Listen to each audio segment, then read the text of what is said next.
அன்பே சிவம் மனமே குரு என்றுணர்த்திய குருவே போற்றி.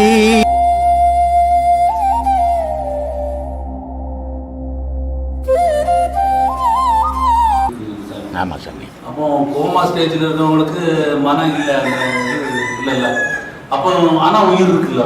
உயிர் இருக்கும், மனம் இல்லை. அப்போ அது எப்படி சாமி? ஆமாம் சாமி. இப்போ நான் என்ன அதையே சொல்லியிருக்கிறேன் சாமி. உயிர்ன்றது பிராண காற்று. எண்ணங்கள் சேரும்போது தான் அந்த பிராண காற்றுக்கு பேர் மனம்னு ஆகுது அப்படின்னு சொல்லியிருக்கிறேன். அப்போது அவன் எண்ணமற்ற நிலையில் படுத்துங்கிறான், ஆனால் உயிர் மட்டும் ஓடிக்கின்னு இருக்குது. அது கோமா ஸ்டேஜ். ஆனால் எண்ணங்கள் சேரும்போது அவனுக்கு செயல் வந்துடும். அப்போ மனம் வந்துடுச்சுன்னு அர்த்தம். இப்போ 10 நேரம் கோமா ஸ்டேஜில் திடீர்னு அவனுக்கு மனம் வந்துடுச்சு, கோமா ஸ்டேஜ் தெரிஞ்சு மனசு பிரிஞ்சிடுச்சு. அதுலேருந்து பிரியும்போது அம்மா எங்கே இருக்கிறாங்க, அப்பா எங்கே இருக்கிறாரு, அண்ணன் எங்கே இருக்கிறான், தம்பி எங்கிறான், சம்சாரம் எங்கே இருக்கிறான். அப்போது மனம் வந்துடுச்சு. மனம் வந்ததால் செயலை விரும்புது. அப்போது மனம் இருந்தால் தான் உலகத்தின் செயல், மனம் இல்லைனா உலக செயல் இல்லை. ஆனால் இதில் ஞானிக்கும் அஞ்ஞானிக்கும் என்ன வித்தியாசம்னா, மனம் இல்லைன்னா அஞ்ஞானி பிணமாக மாறிடுவான். ஆனால் ஞானி என்ன பண்ணுறான், மனம் இல்லைன்னா ஞானியாக மாறி போகிறான். 2 பேரும் உயிர் இருக்குது. மனம் இருக்கிறவனுக்கும் உயிர் இருக்குது, ஆன்மா இருக்கிறவனுக்கும் உயிர் இருக்குது. ஆனால் இந்த மனத்தை எதுலேருந்து அது பிறந்ததோ அதில் எடுத்து போய் இணைச்சிட்றான். இணைக்கிறதுக்கு அவனுக்கு குறைஞ்சது 50 வருஷம் 40 வருஷம் 30 வருஷம் தேவைப்படுது. அதை இணைச்ச பிறகு தான் அவன் மனம் இல்லாத நிலையில் வரான். அப்போ அவனுக்கு மனம் இல்லாத நிலையில் இருக்கிறவனுக்கு துன்பம் இன்பம் இல்லை, இரவு பகல் இல்லை, ஆரம்பம் முடிவு இல்லை, இப்படி வாழறான். இந்த மனம் இருக்கிறவனுக்கு இது எத்தனையும் இருக்குது. அதனால தான் பட்டினத்தார் ரொம்ப அழகாக சொன்னார், கடவுள் என்றவரை எங்கேயோ போய் தேடுறான்டா, எதுலையோ போய் தேடிங்க இருக்கிறான். அவன் விருப்பத்துக்கு அவன் மனசு எப்படிலாம் விரும்புதோ அப்படிலாம் தேடுறான்.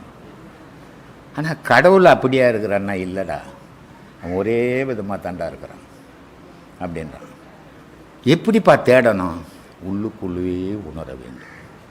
எங்கே உணரணும், உனக்குள்ளவே உணரணும். நான் யார், நான் எதுக்கு பிறந்தேன், எதுக்கு வளர்ந்தேன், எனக்கு வயசாகிடுச்சு. இப்போ என்னை எல்லோரும் என்ன பண்ணுறாங்க, டே பையான்னு கூப்பிட்டாங்க, குழந்தைன்னு கூப்பிட்டாங்க என்னை இளமையில். அப்புறம் என்னங்க வாங்க போங்க வாயா போயானுங்க. இப்போ வா தாத்தா போ தாத்தா, இந்த 3 பிறப்பு எதுக்கு எனக்கு? இந்த 3 நிலைக்கு தாண்டி மரணம்னு ஒன்று இருக்குது, அது ஏன் வரணும்? இந்த சாகரத்துக்கோசமாக நான் பிறந்தேன் அப்படின்னு சிந்திக்க, தனக்குள்ளவே சிந்திக்க ஆரம்பிச்சுன்னு உண்மைகள் விளங்கிடும். செத்தது எது அப்படின்றது புரியும். இப்போ என்ன நினச்சின்னுக்கிறோம், செத்துடுறோமே, நம்ம பொண்டாட்டியை விட்டுடுறோமே, நம்ம சொத்தை விட்டுடுறோமே அப்படின்னு நினைக்கிறீங்க.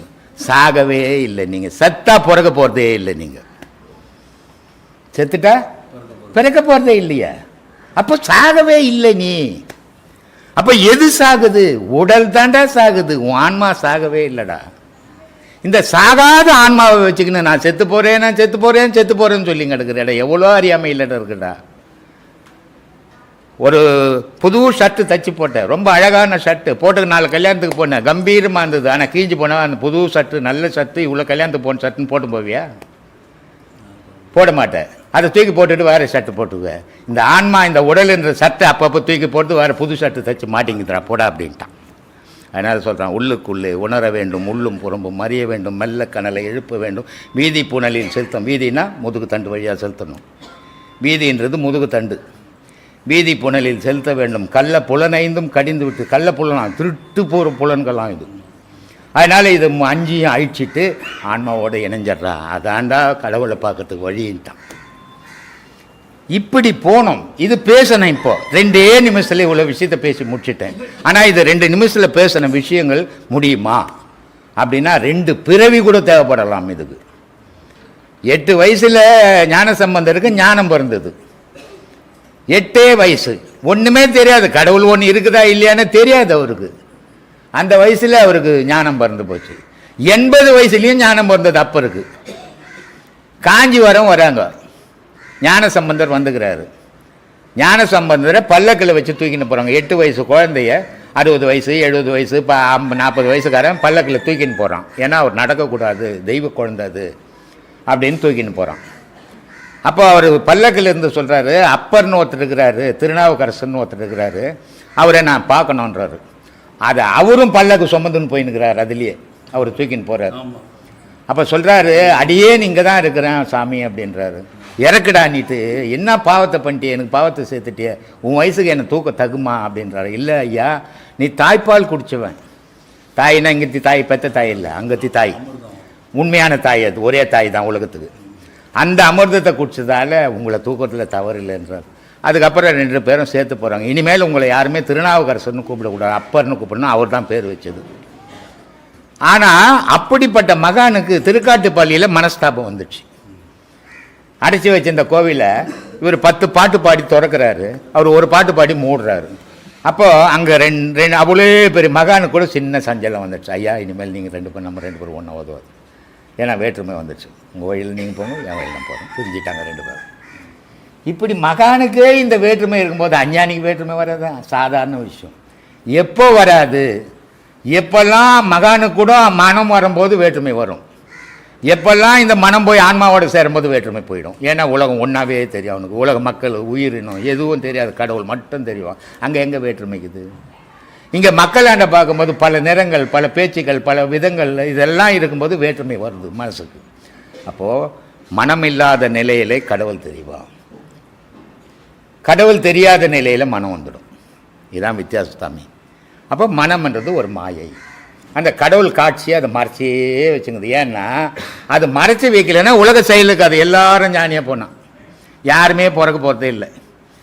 பட்டினத்தார் சொல்கிறார், காலாஸ்திரியில் கடைசியாக அவர் எல்லா கதையும் சொல்கிறார். இது மாதிரி என்னுடைய சீடனுடைய நல்ல வாழ்க்கை இப்படிலாம் ஆகிப்போச்சு, அதனால் அப்படிலாம் போகாதீங்க, ஒழுக்கமான வாழ்க்கை வாழுங்க அப்படின்னா அங்கே புத்திமதியெல்லாம் சொல்லிட்டு வர்றாரு. அப்போ அவங்க கேட்குறாங்க, சாமி நாங்கள்லாம் எப்படி ஞானி ஆகுதுன்னு. அதுக்கு அவர் சொல்கிறார், எல்லாரும் ஞானி ஆனால் ஞானிகளே பிறக்கிறதுக்கு வழி இல்லாமல் போயிடும்.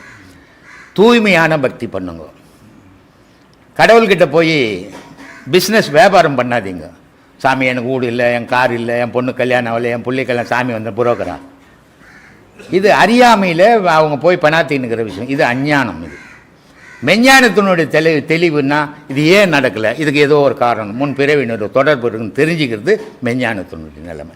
அஞ்ஞானத்தில் இது தெரிஞ்சிக்க முடியாத கடவுள்கிட்ட போய் சொல்லிட்டோம்னா அவர் எல்லாத்தையும் பார்த்துப்பார் அப்படின்ற நம்பிக்கை, அது அஞ்ஞானம். இப்படி 2 விதமாக உலகத்தில் ஊடாடிக்கின்னு இருக்குது.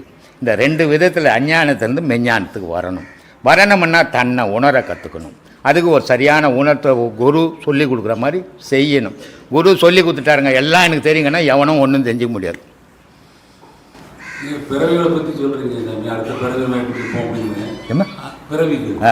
ஆனால் அறிவு மனநல பிறப்பு அறிவுன்னு சொல்கிறாங்களா? அவ்வை சொல்லுது. ஆமாம், அதுவும் என்ன சொல்லுது தெரியுமா? சாதாரணமாக சொல்லல, அது சும்மா சொல்லுது.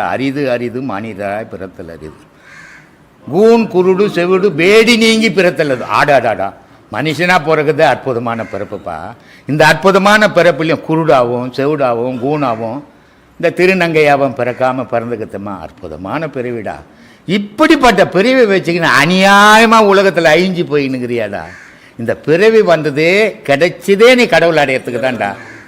அதை அடையிறத விட்டுட்டு உலக ஆசையிலே அழிஞ்சு போயின்னுக்கிறியாடான்னு. அதனால் அரிதான பிறப்புடா அப்பாவும் பிறப்பு, மற்ற பிறப்புக்கு இல்லாத. நான் கிளாஸ் நெட்டில் கூட ஒரு 5 வருஷத்துக்கு முன்னே கூட சொல்லியிருப்பேன் நான். அப்போ அடுத்த பிறவி அதை பற்றி சொல்லலை. அடுத்த பிறவி பற்றி அது எங்கே பேசிச்சு? இந்த பிறவி நீ அற்புதமான பிறவின்னு தானே சொல்லிச்சு. ஆமாம், இதை தக்க வச்சுக்கினா என்ன பண்ணணும்? அதனால தான் நான் கிளாஸில் அடிக்கடி சொல்கிறது, உடலை மறந்துடு, அழிய போகிற பொருளை மறந்துடு. இப்போ கூட ஒரு பாடல் சொன்னேன், காயமே இது பொய்யடா, சிவ காற்றடித்த பையடா, மாயனாராம் குயவன் செய்த மண்ணு பாண்டம் ஓடடா, உளுத்த நரும்பையும் வெளுத்த சதியையும் இழுத்து கட்டிய கூடடா, வெந்த சொத்தையும் நொந்த காய்கறி போட்டடைத்த பையடா. இது ஒரு பை. இது அப்போ ஞானி என்ன சொல்கிறான், நம்ம என்ன சொல்கிறான், இது என்னதுப்பா? மெய்ப்பா. ஞானி என்ன சொல்கிறான்? பொய்ப்பான்றான். அப்போ அவன் சொன்னது சரியா, நம்ம சொன்னால் அவன் சொன்னது தான் சரி. ஏன் இதை பொய்ன்னு சொன்னான்னா இது அழியிருதுரா, இது பொய்யா போகுதுரா, மாற்றங்கள் மாறிக்கினே வருதுரா. அப்போ பொய் ஆகுதுன்னு தெரிஞ்சுரா அவனுக்கு, ஆனால் ஒத்துக்க மாட்டேன்றா நீன்றான். அதனால் இது பொய் பொருள், ஆனால் உள்ள மெய்ப்பொருள் இருக்குது, அதை தேடுறா, இதை வச்சுக்கின்னு. இதுக்கு தான் சிவவாய்க்கர் சொன்னார், ஓடம் உள்ள போது ஓடி உலாவலாம், ஓடம் உள்ள போது உறுதி பண்ணி கொள்ளலாம், ஓடம் உடைந்து போனால் ஆடும் இல்லை கோலும் இல்லை அனாதையினர். இருக்கும்போது இறைவனை பிடிச்சிக்கிடாப்பா, இருக்கும்போதே உன் உயிரை பிடிச்சிக்கிடா, இருக்கும்போது உன் உயிரை அறிஞ்சிட்டீங்கன்னா இந்த பிறப்பே தப்பாதுடா உனக்கு. நீ 100 வாட்டி போந்தாலும் மனுஷன் தான்டா. அடுத்தது ஆடு மாடு கோழி கொக்கு நாய் நிறையா பிறக்க மாட்டேடா. நீ உடல் மேலே பற்று வச்சுருந்தீங்கன்னா, இப்போது நீங்கள் இந்த வீட்டில், இப்போ ஒரு வீட்டில் இருக்கிறீங்க, நீங்கள் இந்த வீடு நீங்கள் கட்டின வீடு, நல்ல வீடு, அருமையான வீடு, வசதிக்கேற்ற மாதிரி கட்டி வச்சுக்கிறீங்க. ஆனால் எவ்வளோ வருஷம் கடைசி வரைக்கும் ஒரு 100-200 வருஷமாக வாழும். ஒரு 30 வருஷம் போனால் இடிஞ்சு விழும். அப்போ இந்த 30 வருஷத்துக்குள்ளே அடுத்த வீடு ஒன்று கட்டிக்கணும் நீங்கள் வாழறதுக்கு. இது இடிஞ்சு வந்து அது போயிடுற மாதிரி. அது மாதிரி இந்த உடலுன்ற வீட்டை வச்சுக்கினா உள்ளக்கிற பொருளை நீ பிடிச்சிக்குங்க. அப்படி பிடிச்சிக்கினா உங்களுக்கு அழிவில்லாத வாழலாண்டான்றாங்க. இதெல்லாம் நம்ம புரிஞ்சுக்கணும். இதெல்லாம் எல்லாரும் புரிஞ்சிக்க முடியுமானா ஒரு குரு கிட்ட போனால் தான் ஏதோ அரையும் குறையுமா அந்த குரு தெரிஞ்சுக்கிட்டு இருந்தால் கூட அதையாவது உங்களுக்கு சொல்லிக் கொடுப்பாரு. அதை தான் நான் சொல்லியிருந்துக்கிறேன். அடுத்த லைஃப் போட்டு ரெடி பண்ணிக்கணும். ஆமாம், இல்லைன்னா வீணாக தான் பிறந்ததே வீண் உலகத்தில். இப்போ ஒன்றும் இல்லை, ஒரு ஆடு செத்து போச்சு. உடனே என்ன பண்ணுறான், செத்து போன உடனே அது ஒரு 2 நாள் 3 நாள் ஆகிட்டு இருந்தால் தான் எடுத்து போய் பொச்சிடுவான், தோலை மட்டும் உரிச்சிக்கணும். அப்போது அந்த ஆடு செத்து போய் கூட உதவுது. ஒரு மோளம் கட்டுறான், ஒரு பம்பை கட்டுறான், எல்லாத்துக்கும் பயன்படுத்துகிறான். ஒரு கோழி செத்து போச்சு, உடனே போட்டு சட்டியில் 1.5 கிலோ மிளகாத்தூளை போட்டு வேக வச்சு 3ஆவது வீட்டு வாசனை வர மாதிரி ஆக்கி தொண்ணுக்குன்னுக்குறான்.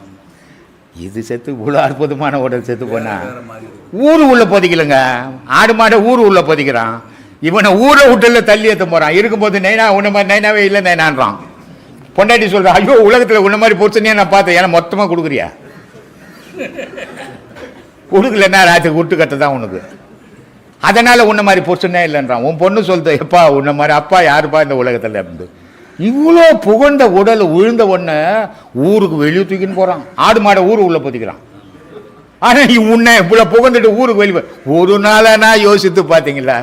பார்க்கவே இல்லை. ஓஹோ நான் இப்படி நான் அப்படின்னு தானே சொல்லிங்கிறீங்க.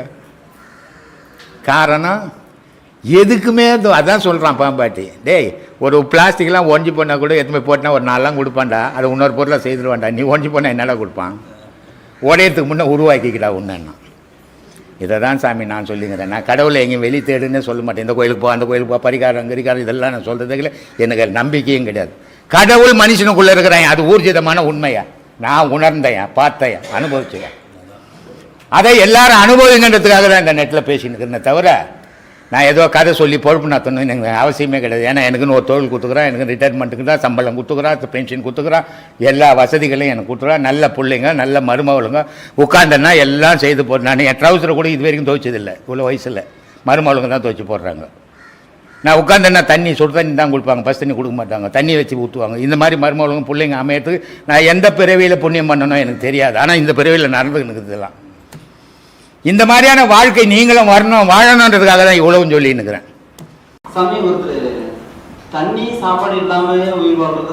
எவனை ஒருத்தன் காட்டு இட்டுன்னு வர தண்ணி முடியாது. நான் வேணா வண்டிக்கு தொட்டு அடுத்த வாட்டி இட்டுன்னு வந்து அடுத்த பௌர்ணமி எவனா இருக்குதும்பா. அடுத்த மாதம் எவ்வளோ காசுன்னு சொல்லுப்பா. இப்போ போகும்போது வாங்கிட்டு போயிட்டு அடுத்த மாதம் அவனை இட்டுன்னு வைப்பாங்க. ஆடா சும்மா இரு சாமி, சும்மா இரு. நீ இருந்து பாரு, நான் 4 நாளைக்கு சோறில் அது இருந்து பாரு. நீ என்னத்துக்கு இன்னொருத்தனை போய் தேடிங்க கிடக்குற? உன்னை தேடுன்னு சொல்லிங்கன்னா உலகத்தெல்லாம் தேடிங்க எடுக்கீங்க. உங்களை தேடுங்க முதல்ல. சோறு இல்லாத தண்ணி இல்லாத தூக்கம் இல்லாத இருக்கலாம். வள்ளலார் இருந்தார். எப்படி இருந்தார் தெரியுமா? உலகத்தை மறந்தார் இருந்தார். நீ உலகத்தை பொண்டாட்டி புள்ள கோயந்துக்கு ஜுரம் வந்து தூக்கின்னு ஓடுற, நீ போய் தண்ணி இல்லை சோறில் இருப்பியா? செத்து போடுவ. தெரிஞ்சுக்கோ. பாசம் மனசில் இருக்கிற வரைக்கும் ஆசை இருந்துக்கினாக்க, ஆசை இருக்கிற வரைக்கும் பசி இருந்துக்கினே இருக்கும் மனுஷனுக்கு. தெரிஞ்சுக்கோ. வள்ளலார் இருந்தது பொன்னேரி. அவங்க அம்மா வீடு அவங்க அம்மாவுக்கு அம்மா வீடு பொன்னேரி. அவங்க அக்காவை கொடுத்ததும் பொன்னேரி. பொன்னேரியில் தான் அவர் வளர்ந்த இடம். அங்கேருந்து வடுவடியம்மன் கோயிலுக்கு வருவார் திருவத்தூருக்கு. அங்கேருந்து கந்தக்கோட்டம் போவார். கந்தக்கோட்டத்தில் அவருக்கு முன்னாடியும் யாரும் பாடலை, அவருக்கு பின்னாடியும் அவர் பாடின மாதிரி யாரும் பாடலை. எத்தனை வயசில்? 13 வயசில் அப்படி ஒரு பாடல். இது எல்லாம் நம்ம என்ன பாடுவோம்? நம்ம இன்னும் ஒரு பாட்டு கூட எழுதவே இல்லை. நீ எவ்வளோ பாட்டு எழுதிக்கிறீங்க? அப்புறம் எப்படிங்க வள்ளலார் கூட போய் சேர்றது? நம்ம அவர் 6 திருமுறை வரைக்கும் எழுதினார். நம்ம ஒரு திருமுறையாவது எழுதணும்னா பரவாயில்ல. ஏதுவே முடியல, ஒரு பாட்டை கூட எழுத முடியல. நம்ம எங்கேருந்தா வள்ளலார் கூட போய் சொல்லுது? அதுக்கப்புறமா அவருக்கு இங்கே இடைஞ்சலாக இருக்குதுன்னுட்டு அவர் வடலூர் போயிட்டார் இல்லையா? ஆனால் அவர் எவ்வளோ வயசில் உலகத்தை வெறுத்து போனார். தாலிகா எத்தனை பசங்க உங்களுக்கு? அப்பா பெரிய குடும்பி. கல்யாணம் பண்ணிட்டீங்களா? பேரம்பேத்திலாம் இருக்குமே. கடவுளே எங்கெங்கே தேடுறது? அதுங்களுக்கு குழந்தை இல்லையான்னு கோயிலாக சுத்தத்துக்கே சரியாக போடும், டாக்டர்கிட்ட தெரியறதுக்கே சரியாக போடும். நம்ம எங்கே கடவுளை தேடுறது? அவர் கல்யாணம் பண்ணோடனே திருவாசகத்தை கையில் கொடுத்தாரு. அம்மா இதான் உதவும், நான் உதவாதுவும் உனக்கு அப்படின்ட்டு. நம்மளால முடியலையே, அப்புறம் வல்லார பேசலாமா? நம்ம அவ்வளோ பெரிய மகான். அவர் சொன்ன அறிவுரைகளை பயன்படுத்திங்க. அதை அடுத்தவங்க கிட்ட போய் கேட்டு பயன்படுத்துறதில்ல, கேட்டா நீ இப்போ வந்து என்கிட்ட கேட்ட, நான் நினச்சி ஓ ரொம்ப கருணையான ஒரு பொருள் கொடுப்பா, ரொம்ப நல்ல ஒரு பொருள் கொடுப்பா, ரொம்ப தர்மம் பண்ணுவார் பொருப்பா நினைக்கிறதுக்கு தான் உதவுமே தவிர செயலுக்கு உதவாது. செயலுக்கு உதவுனா நீ யாருக்கிட்டுமே சொல்லக்கூடாது. உன் சொத்தை ஊட்ட வில்லு, எல்லாருக்கும் சோறு போடு. அவர் சொன்னார் அன்னதானமே பிரதானம்னாரு. விற்று சோறு போடு, பேப்பரில் வட்டம் இந்த மாதிரி ஒரு மகான் வந்து ஊட்ட விற்றுட்டு சோறு போட்டேன். நான் விற்றுட்டு தான் போட்டேன், கோயிலை கட்டினேன். அதனால் நீ செய்துட்டீன்னா நீயும் குருவாகலாம். அதனால் மறைச்சு என்ன சொன்ன முதல்ல திருமூலர் என்ன சொல்கிறாருன்னு, இந்த மோதிரம் கைட்டி ஊந்து போச்சுன்னா விட்டுட்டு போவியா? தேடுவேன், ராத்திரிக்கெல்லாம் அங்கே தேடுவேன். அவ்வளோ ஆசையை வச்சு எனக்கு கடவுளை எங்கே தேடுறது? மனித இயல்பு, கடவுள் இயல்புக்கு போக முடியாது. இதெல்லாம் வச்சுன்னு போக முடியாது. எனக்கு 45 வருஷம் ஆச்சு என் குரு எனக்கு அண்ணா கௌரவத்தை இன்னும் அண்ணா கௌரவ கட்டலை. நான் எந்த கயிறையும் உடம்புல கட்டுறதில்லை, எந்த பொருளையும் நான் போட்டுக்கிறதில்லை. ஏன்? எனக்கு இந்த பொருள்களை விட கடவுள் உயர்ந்தவனா தெரியுறான். அதனால் இந்த பொருளெல்லாம் அனாவசியம்டான்னு தெரியுது. உங்களுக்கு கடவுளை விட இந்த பொருள்லாம் ஏன்னா ஆபத்து ஓதுவோம், மார்கழிகளில் போய் வச்சா ஓதுவோம், நம்ம போட்டிருந்தா மரியாதை இருக்கும் போகிற இடத்துல இதுக்கு போட்டுன்னு. இதெல்லாம் தேடுறவனு கடவுள் தெரியாது. என்ன சொன்னீங்க முதல்வாவது?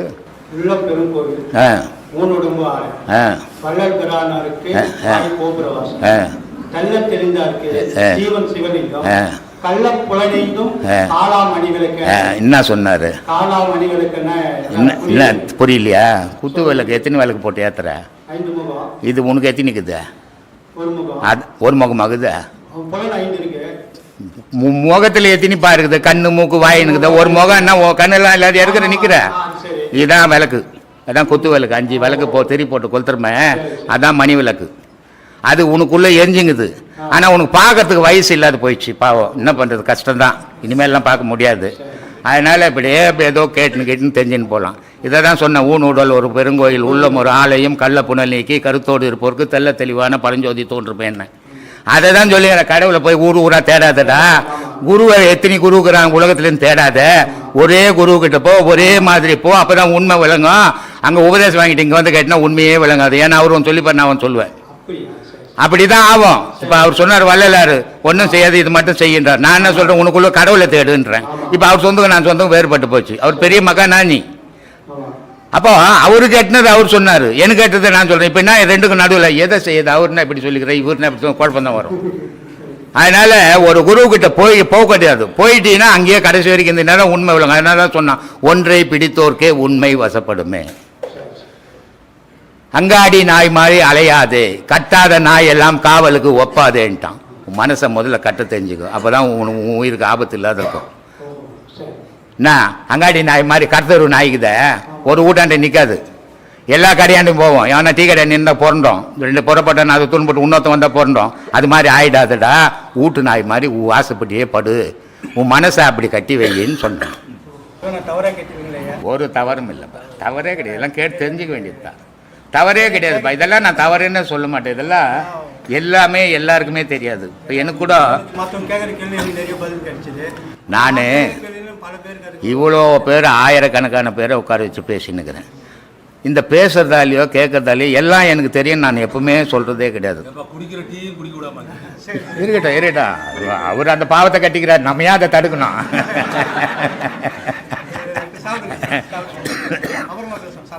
அப்போ உனக்கு தெரிஞ்சது எனக்கு தெரியாது, எனக்கு தெரிஞ்சது இவருக்கு தெரியாது, இவருக்கு தெரிஞ்சது இவருக்கு தெரியாது. எல்லாமே ஒரு மனுஷனுக்கு தெரியாது. எல்லாமே ஒரு மனுஷனுக்கு தெரிஞ்சு போச்சுன்னா இங்கே வேலையே கிடையாது. அவன் ஞானி, கடவுளோட போயிடுவான். எதுவோ தெரியாத வரைக்கும் இங்கே தடுமாறிங்கிறோம், எது வேணும் எது தெரியணும்ன்ட்டு. அது மாதிரி என்னுடைய அனுபவத்துக்கு என்னுடைய வயசுக்கு நான் தெரிஞ்சுக்கிறத தான் எல்லாருக்கிட்டும் சொல்லிக்கிறேங்கிற தவிர எல்லாமே எனக்கு தெரியும். நான் எப்பவுமே பேசுனதே கிடையாது, இது வரைக்கும் பேசுனதும் கிடையாது, இனி பேச போகிறதும் கிடையாது. என்ன முந்தா நாள் டிவி ஒரு ப்ரோக்ராம் எடுத்தாங்க. அந்த அம்மா படிப்புக்கும் நான் அந்த அம்மா நேரலாண்டு கூட போகக்கூடாது, தகுதி கிடையாது எனக்கு. ஏன்னா அவ்வளோ படித்தவங்க, அவங்க படிச்சுட்டா போதாது. 3.5 மணி நேரம் எங்கிட்ட பேட்டி எடுத்தாங்க. அந்த 3.5 மணி நேரத்தில் அவ்வளோ படித்தவங்க, தமிழாய் மையத்தின் தலைவராகிறாங்க. அவ்வளோ படித்தவங்க ஒரு வார்த்தையில் கூட அந்த அகங்காரம் தெரியல, அவ்வளோ அமைதி. அப்போ நான் சொன்னேன், நிறை கூடமானி என்ன அது தழும்பாது அப்படின்னா. ஏன்னா சும்மா 2 பேப்பர் 2 பாட்டு படிச்சுட்டா ஏற்றுக்கணும், என்ன மாதிரி பதில் சொல்கிறோன்னே இல்லை, என்ன மாதிரி ஆளே இல்லைடான்னு தெரியுறான். அப்படிப்பட்ட உலகத்தில் அவ்வளோ படித்து அவ்வளோ அமைதியாக அவ்வளோ அடக்கமாக பேசுறது கடினம். அது எல்லாருக்கும் அமையாது, இயற்கையாக அமையணும், செயற்கையில் வராது. அது அந்த அம்மாவுக்கு இயற்கையாகவே அமைஞ்சு போச்சு அது. அதனால் 3.5 மணி நேரம் பேட்டி எடுத்தாங்க. எங்கன்னா பேட்டி பார்த்துக்கிட்டே 3 மணி நேரம் பேட்டி எடுத்து அரசியல்வாதி கூட எடுக்க மாட்டான், 1/2 மணி நேரம் முடிச்சுட்டு போட்டு போயிடுவோம், போய் பைசா எடுக்குதுன்ட்டு. ஆனால் நான் 3.5 மணி நேரம் விட்ட எடுத்துறதுக்கு எழுந்துக்கல, அந்த அம்மாவும் எழுந்துக்கல. அந்த அம்மாவும் அவ்வளோ கேள்விகளை கேட்டாங்க. ஏன்னா அவங்களுடைய திறமை ஆணவம் இல்லாத திறமை. அது ஒரு விஷயத்தை தெரிஞ்சுக்கினா ஊரெல்லாம் என்ன மாதிரி அறிவாளியே இல்லைன்னு சுற்றிங்கிறான், நிறைய பேர் இருக்கிறான். இப்போ அந்த மாதிரி இந்த இப்போ கூட ஒரு ஆள் உட்காந்துருப்பார், அவர் கூட அந்த மாதிரி ஆள் தான். ஆனால் எப்போவுமே எல்லாமே ஒருத்தனுக்கு தெரியவே மகான்களுக்கு தெரியல. ஒருத்தருக்கு தெரிஞ்சது இன்னொருத்தருக்கு தெரியல, இன்னொருத்தருக்கு தெரிஞ்சது இன்னொருத்தருக்கு தெரியல. ஒருத்தர் சொல்கிறார் வந்ததுலையும் போனதுலையும் மனசு வைடான்னாரு. அதனா வந்ததுலையும் போனதுலையும் மனசு வைன்ட்ட. இன்னொருத்தன் சொல்கிறான் உள்ளே தேடுறா உன்னை அப்படின்றான். இதை எவன் சொல்ல சரி சொல்லு. இதெல்லாம் கூட வேணாம். ஆதிசங்கரர் சொல்கிறாரு கடவுள் ஒன்று, வேறுபட்ட பொருள் இல்லை அப்படின்றார். ராமானுஜர் சொல்கிறார் 2ன்றார். பெரிய பெரிய மகாஞானிகள் 2 பேரும் சாதாரண ஆள் கிடையாது. இதுதானே குழப்பம். இங்கே குழப்பம்னா தான் நம்மளை தேடுவோம். நம்ம இல்லைன்னா குழப்பம் இல்லை, நம்மளும் தேட போகிறது இல்லையா. அதனால் அவர் சொல்கிறாரு ஒன்று தான், கடவுளும் நீயும் ஒன்று தான்டான்ட்டார். ராமானுஜர் சொல்கிறார் இல்லைடா 2டான்றார். இது 2 சரியா 1 சரியா? நான் 2 பேர் சொன்னதும் சரி. உள்ளே போய் பார்த்தா மேல்டோட பார்த்தா 2 பேர் சொன்னதும் தப்பு. மேல்டோட பார்த்தா அவ்வளோ பெரிய மகாஞானி 1ன்னு சொல்கிறாரு, அதான் ஏன் சரி. இவர் என்ன 2ன்றாருன்னுவான். இன்னொருத்தன் சொல்கிறான் யோ அவர் என்ன 1ன்னு முட்டாள்தனமாக சொல்லிட்டு போட்டாரு, 2யா இவர் சொன்னதான் ஏன் சரின்னுவான். இது 2மே வெளியே இருந்து பார்த்தா தெரியாது. உள்ளே போய் பார்த்தீங்கன்னா தான் அவங்க 2 மகான்கள் சொன்னதும் எவ்வளோ சத்தியமான விஷயன்றது புரியும்.